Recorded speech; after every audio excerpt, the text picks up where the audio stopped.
Hello and welcome to March Matters video 19 of 22.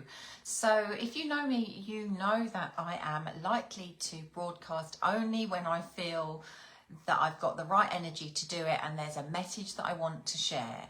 And that's why this is the second video that you'll find on the page from me today. But it's a really important topic and it's just come into my experience again, and I thought, right, now is the time to share this little top tip with you. So today's video is all about my challenge to you to stop settling and start asking for what you want. Now, this page is all about helping you confidently and clearly communicate, and I've shared countless top tips to allow you to do this. And this video is really to encourage you to start asking for what you want and stop settling for things that are okay, but they're not perfect, they're not exciting, they're not allowing you to have the experience or live the life that you actually deserve, which could be your reality if you got more confident and more comfortable in asking for what you really want in life. So the reason that I bring this up is because when you read Brené Brown's Atlas from the Heart, one of the most commonly felt emotions that we experience as humans is disappointment. And the most likely cause for our disappointment is because our expectations are not met by other people. And we feel disappointed because our expectations are not met through their behaviour. And my challenge to this is half the time people can't meet our expectations because they don't actually know what we're expecting. They don't always know what we want. They don't know what we want as an outcome, what good looks like, or what the success is that we're striving for. So they fail to meet our expectations, not because they didn't want to, but because we weren't clear about what our expectations are. And learning to communicate with greater clarity and confidence to say, actually, what I want is this. What I'm looking for is this. What I want to happen is this. Success for me looks like this. Sometimes we shy away from stating what it is we want because we imagine that the directness is going to cause offence. Well, here's today's bombshell. Clear is kind. Unclear is unkind.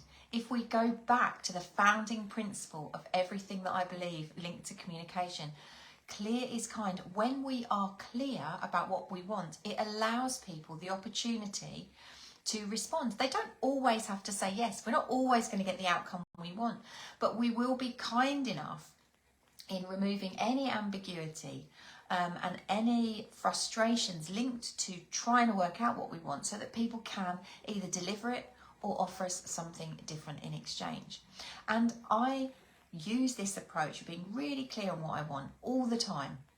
And I have to say, 9 times out of 10, I get my own way over stuff. Not because I'm bolshy, not because I'm rude, not because my style is intimidating or I'm hard to please, just because I'm crystal clear in 2 things. Knowing what would make an experience or a situation great, and secondly, having the confidence to ask for it. So let me give you some examples, some random examples. Right, here's one that might make you feel a little bit uncomfortable. When I first met my hairdresser, I had not long had my second baby, and those 6 weekly appointments to the hairdressers were the only personal downtime that I got.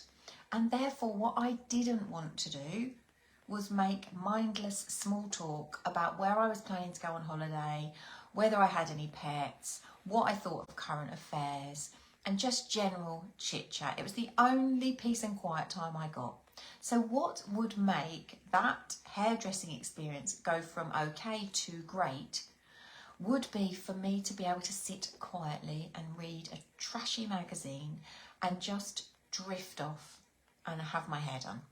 So when I was introduced to my new hairdresser all those years ago, I thought to myself, do you know what? I need to be really clear and kind and ask what I want. So I said to her, look, Wendy, and she is still my hairdresser today. She's divine. And I said to her, Wendy, could I ask you a favour? And she said, yeah, anything, what is it? And I said to her, once we've done the consultation bit at the beginning where we establish what I'm looking for, how my hair's been and what I want to change today, can I then just sit quietly? So I don't mean to be rude, but can we just swerve all of the chit chat? And it's not because I don't like you and it's not because I want to be rude, but I would just love to sit here and not talk to anyone. Would you mind? Now, initially I was a little bit tense because I thought, oh, what if she thinks I'm really rude? And she goes behind the door at the back and says, you'll never guess what my client just said to me. She said she doesn't want me to talk to her. The reality was that wasn't what happened at all. She went, oh, she said, that would be great. She said, I spend all day, client after client after client, finding small talk to make. She said, and I find it exhausting. She said, so if it works for you, she said, that would be brilliant for me. She said, I can just unwind, concentrate on what I'm doing. And she said, that would be great. And you know what? It's stuck ever since. And the next time I see her, we'll do the consultation and then we will ebb into a very gentle and welcomed silence. And that takes my hairdressing experiences from being good and enjoyable to being perfect. And all that happened was I stopped settling for what was the habit in these situations and I started to articulate what I wanted. Likewise, if I go into a coffee shop or a restaurant and they seat me at a table that then is drafty, I won't hesitate by just saying to the waiter or the restaurant owner, look, I wonder if I could ask you, could we be replaced at a different table? Because actually this one's really drafty. I hope that doesn't inconvenience you, but I would be so much more comfortable away from the door. 9 times out of 10, they don't think you're being difficult. They're just glad you asked because they actually want you to have a really good experience. The hairdresser, the hotel owner, the restaurant owner, the waiter, the coffee shop, they all want you to have a good time. They just don't know what that looks like until you are prepared to articulate it. So in restaurants, if I want to sit away from the door, I'll ask to be rehomed. If there's something on a menu that I just think, oh, I'd like that, but I don't want that style of potato, I'd like to ask for it with this, I will not hesitate. Really politely say, look, I wonder if you could do me a favour. I would absolutely love the goat cheese and onion tart, but I don't want it to come with chips. I see that you do mash as a side. Could I swap it and have that with mash? That would make my day. 9 times out of 10, people are so accommodating, really accommodating. And if they say, I'm sorry that the chef doesn't like doing that, then I asked and so be it. But I'll always ask in case. And certainly with my kids, they say, oh, I'd like that, but I don't want ketchup on it. Brooke doesn't like ketchup on her burger. So if we go in to a restaurant or a cafe and she'd like that, I say to her, could we have that? But could we have no sauce, no extras, no trimmings, just the burger in the bun? Because it's important for me to ask for what I want. I can ask for it in a really polite, open, engaged, polite way.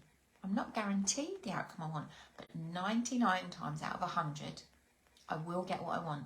Just because people want to meet my expectations, they're just pleased I told them what it was. Similarly with car repayments, I recently went into, a few years ago now, to change my car, and we were talking about lots of different things, and the car salesman said, okay, I'll go away and work up some figures. And I said to him, okay, let me just share with you. Good for me would look like I wasn't paying more than £250 a month. So I don't mind what the terms are for that, but actually success for me is that I don't pay more than £250 a month. And he was like, okay, let me come back and see what I can do. And actually it made his life easier. He was more likely to be able to meet my expectations and therefore avoid me being disappointed because I'd shared that information with him. So when you just embrace the clarity of your communication and start to ask for what you want, you'll find that those ordinary, okay, good experiences become exceptional. They become enjoyable and they become fruitful for whatever you wanted, and you avoid being disappointed because people were able to meet your expectations, not because they're mind readers, but because you started to be crystal clear in asking for what you want. You have to be prepared to get a no, and you have to be prepared to negotiate and compromise. But there is nothing more powerful than stepping into accountability and ownership for the experiences that you have. It's a really fulfilling situation to be in. So that's what I want to challenge you to do today. Start to ask for what you want. Super polite. Sometimes having the question, what would it take to make the car repayments under £250 a month? Or what would it take for me to be able to pick a side order and have it with the starter instead of a main? What would I need to do to allow you to get us to come in as a family of 5 in the most cost-effective way? I don't know what the question would be. Sometimes you can ask, what would it take? And sometimes just kill people with kindness. Super polite. Tell them how much it would mean to you if something happened, or if you could just achieve this, that, or the other. And 9 times out of 10, people are really eager to meet and surpass your expectations if only you will provide the clarity of what that is. So there we go. Stop settling. Start asking for what you really like in life, and it will make a huge difference to your experience. See you in the next video. Bye for now.